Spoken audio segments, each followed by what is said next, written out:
We started to Chennai. I was sitting in a closed balcony upstairs. My cousin, uncle and auntie were downstairs watching TV. Nitya came to the balcony and asked, "Shall we have sex tonight?"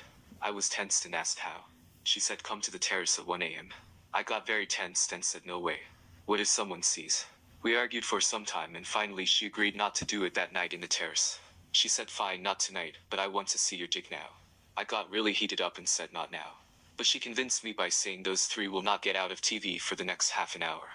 She asked me to stand up, pulled my pant and underwear a little down, and pulled my dick out. My dark dick grew big and hard in her white palms. She got excited in seeing my dick grow big and hard in her palms, and immediately looked at me and lifted her eyebrows smiling at me.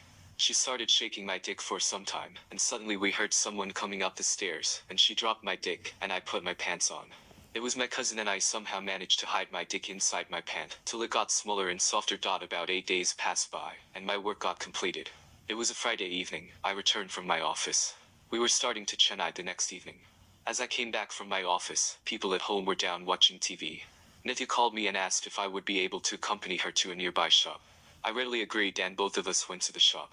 On the way back home she told me, "Tomorrow you may get a chance to fulfill your desires." I did not understand and asked what and how.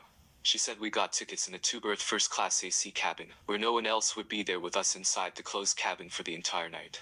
It was a huge surprise as I just got to know that there are these types of facilities to travel, and I was thrilled. Not able to control my emotions, I said, "I feel like kissing you right now in the middle of the road." She immediately put a speed breaker on my excitement by saying, "But control yourself, because sometimes they do not attach that particular car for some journeys. In such case we have to find an alternate seating." Hearing that I was too worried about that possibility, and I did not want that to happen. We returned home, had dinner and went to bed. But I kept thinking as to whether they would attach the first-class AC sleeper compartment tomorrow or not. Next evening we started to the station at 4:45 p.m. The train departure time was at 6:30 p.m. She was wearing a yellow sari and blouse as we left. I did not speak a word on our way to the station as I was worried about the availability of the first-class compartment car. We reached the station around 6:10 p.m. and got to the platform. To my biggest relief in my life, the compartment was on board.